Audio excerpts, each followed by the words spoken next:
Hello YouTube, it is KG and welcome to the video. Today we're going to be doing a thrift flip. So I'll be taking this lovely dress that I got from Goodwill for $4.99 and turning it into a two-piece set. I really enjoy the bottom. It's quite long and honestly very flowy. I think it would make a nice skirt.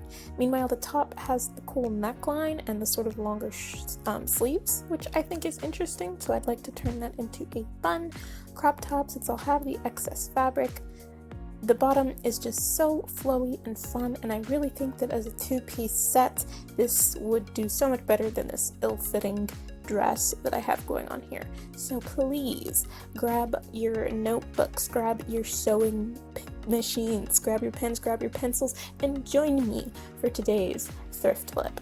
So I started out by taking a crop top that I liked the length of and putting it on to sort of like have a length to go with for my own shirt. I ended up wanting my crop top to be a little shorter than the crop top I was wearing because I'd rather have had a really long skirt than a really long crop top.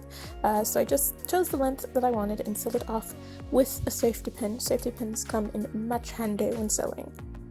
Sorry to interrupt this video with this crappy low quality thing, but I just need to say my camera's charging, so I was taking a break and I just watched Eugene's coming out video, and it's a fucking moment. Like, that kind of stuff. Okay, first of all, that's awesome for him. I'm happy that he's feeling comfortable to be able to produce that and be honest, and that's great. He was hot and talented. I should have known.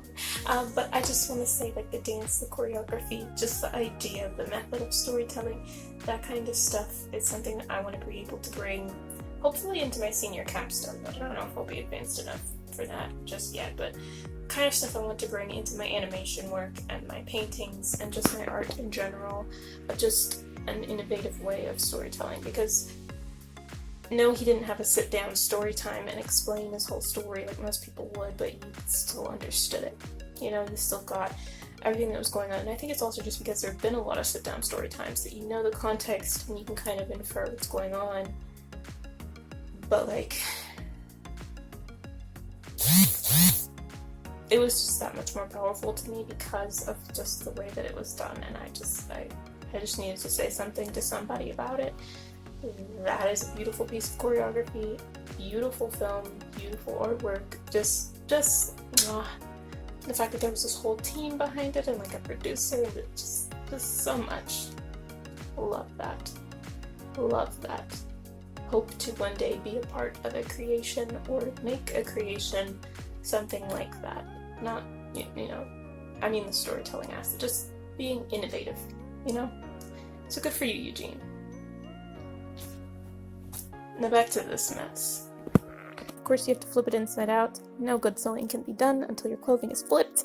And then I cut along the line of the safety pin. Luckily for me, this is a striped top, so I could just follow the lines of the stripes. And it was pretty easy to get a straight and neat line that way. I was using fabric scissors, of course, for the best, nicest, cleanest cut. And they also work the quickest, so you won't be sitting there forever on dull shears. Once I had that all cut up, it was just time to head into the next steps. I had this lovely, beautiful skirt that would go on, but it didn't fit because it was made from that large dress, and the obvious solution to me seemed to be elastic. So I took an elastic band. I chose a braided one. There also was a knit one, but I didn't know if there was a difference, and I just measured the length of my waist around with it. What I should have done was gone a little smaller than my waist, but we'll get into that in a minute. I just marked my point with a marker so I knew how long to cut it. Once I had that, if I was smart, I would have sewn the elastic together into a loop. I ended up doing that later in the process, but I'm just letting you know now. It's best to start then.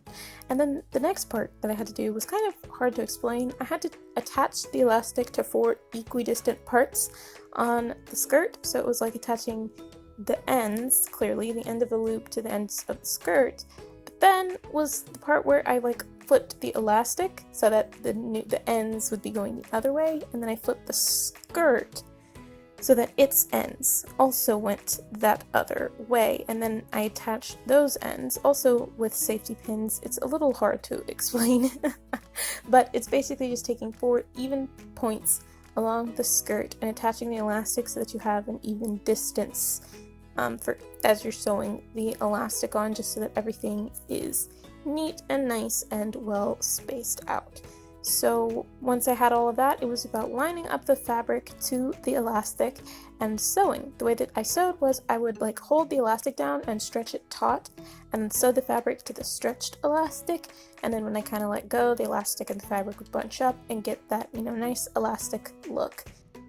Alright, so my skirt is all attached to the elastic, and I tested it out last night. It wears pretty well. It is now daytime. And so what I want to do, I did cut out a little bit of elastic because it was too, like, loose. So right here, I kind of, like, cut the elastic and re-sewed. It's kind of strange.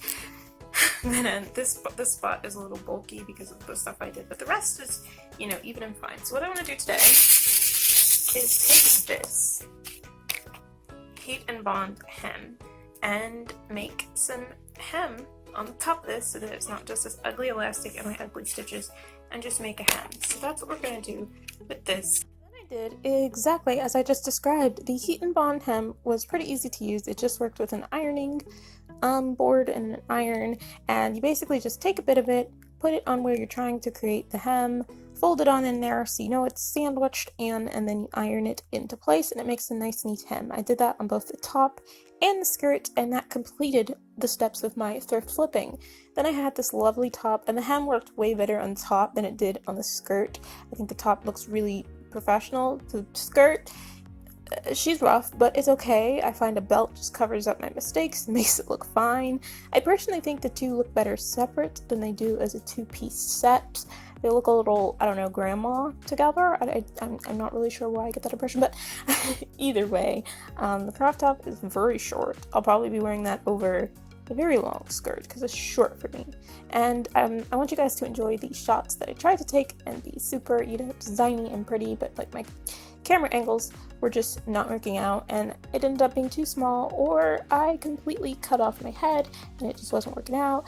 But as you can see, the thrift flip is complete, so just enjoy these red shoes that I also got at Goodwill, since you can't see half of the outfit and my face. And I'll see all you guys next time. Make sure you click on the links that are about to come up and watch another video, or subscribe, of course.